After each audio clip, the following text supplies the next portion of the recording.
The best point guards in the league. They were in action last night, and they all had plays that just popped off the screen. Steph Curry, he dropped 33 points, highlighted by a triple move, a dribble move, snatched Tyler Hero's ankles before hitting one of his 7 threes. Ja Morant went straight and one mixtape, messing with Harrison Barnes on the perimeter before blowing by him and finishing over Domantas Sabonis. But it was Luka Doncic who had the play and the game of the night. In the middle of posting a 40-point triple-double, Doncic threw a no-look pass over his head to Maxi Kleber. It was Luka magic personified.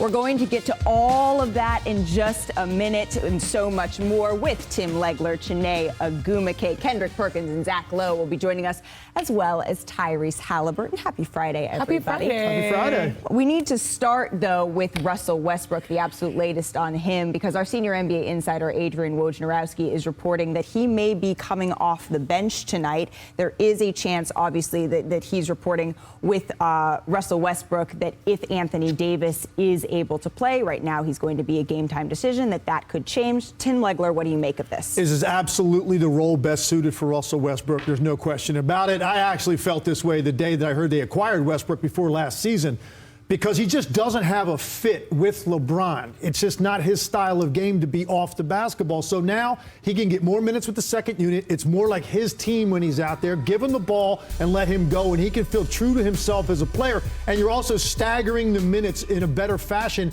with LeBron. So I do think this is the best usage of Russell Westbrook. Let's hope that mentally he buys into it. And obviously nothing is going to make him buy into it more than winning some games. You know, I have them going 0-7 here at the start. But if they can win some games, them coming off the bench, and he buys in and he feels more empowered as a player, because I think right now he doesn't feel that way, and he's completely out of rhythm. So this is the best way to use Westbrook, I believe. Yeah, when you come to a team that won a championship in 2020, just a few years ago, you conform to that team. The team does not conform to you.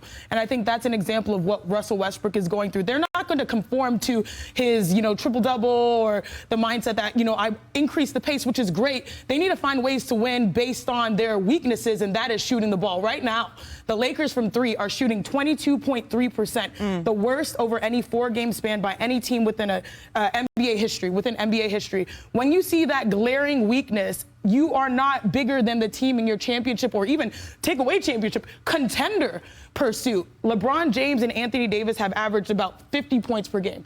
They're doing their job offensively. They're also the Lakers third at scoring in the paint. But you can't have everyone transparent with that goal with Russ out there, LeBron out there who's shooting, I think, his worst three-point percentage since, I think, his first year in the league. And then you have AD out there as well. You have to sort of address your weaknesses. And that starts, unfortunately, with Russell Westbrook probably being the captain of that second unit, leaning to his strengths coming off of the bench. I want to bring Kendrick Perkins into this conversation. Perk, what do you make of this? Oh, I got a lot of things to say, Malika. Here we go, right? Number one, shout out to Darvin Ham for doing what's best for the team, right? And not losing his team in the locker room because of one individual and trying to make him happy. That's the first thing. The second thing, this is an audition for Russell Westbrook, not just to help the Lakers get wins, but this is an audition because the rest of the world is going to be watching to see how he handles this situation. And number three, I honestly don't believe he's going to handle it well. We just remembered the reason he missed last game was because he had a hamstring injury that he basically blamed on Darvin Ham and the coaching staff for having to come in off the bench because he wasn't used to that. Look, I'm telling y'all this right now. Russell Westbrook is not happy about this situation, and I won't be surprised I'm sorry.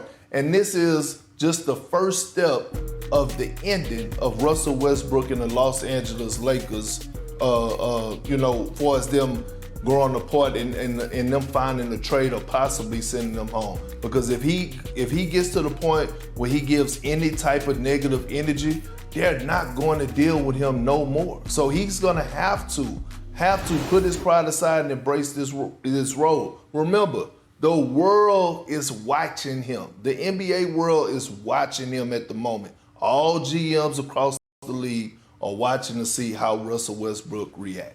I want to bring in the man who broke this news, ESPN senior insider Adrian Wojnarowski. Woj, can you just give us the latest? Exactly how are the Lakers evaluating Westbrook's status here? Well, Malika, they've been preparing for this idea of Russell Westbrook coming off the bench, really all summer. Darvin Ham, talked with Russell Westbrook about the idea. The final preseason game, he came off the bench for the Lakers, and the plan is to have Westbrook play more on the ball with the second unit, be more of the primary playmaker, as opposed to playing with the starters where he's playing off the ball. Certainly a role on the court he's less accustomed to. So I think my sense is that Russell Westbrook, I think, is accepting of the idea that this could be a role that may jumpstart him and the team.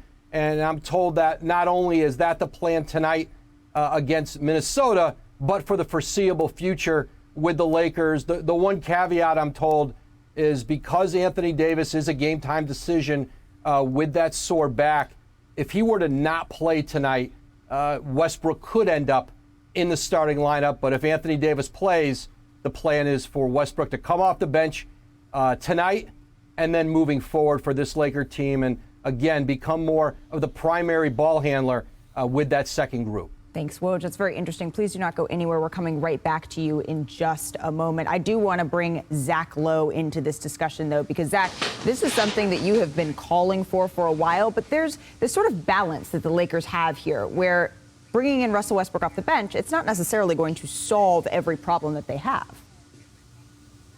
Well, obviously, if you're 0-4 with the worst offense in the league, you got a whole lot of problems, and Russ is not the only guy throwing up bricks from three-point range on this team. But look, this move is long overdue. The Lakers had two options left with Russell Westbrook, and really they had two options before the season started. They just weren't ready to face them yet. One, bring him off the bench. Two, bench him completely or send him home. And like Perk said, this may be step one in a process that ends with them sending him home. But it's a step that's worth trying. The only way that Russ can be effective at this stage in his career is to give him the ball and put four shooters around him. Do the Lakers have four shooters to put around him? I don't know. But even in Houston, when he was so good, the reason he was so good is the Rockets traded their center, Clint Capella, because they understood we can't have any other non-shooters on the floor with Russ. We've got to play 5 out. That's it. And so this is their only chance. I just don't think they have the lineups where he can be really successful coming off the bench. And look, if you're going to conceive of him as a sixth man, the best sixth men, seventh men in the NBA, they play a lot of minutes still with the LeBrons and the ADs of their team. So I'm kind of skeptical that this is really going to be a long-term solution, but it's definitely something that's worth trying and is overdue. All right, let's put a pin in the Lakers for now, because another player who's been on the injury report this week is Zion Williamson. He was upgraded to questionable yesterday for tonight's game versus the Suns, bringing back senior insider Adrian Wojnarowski.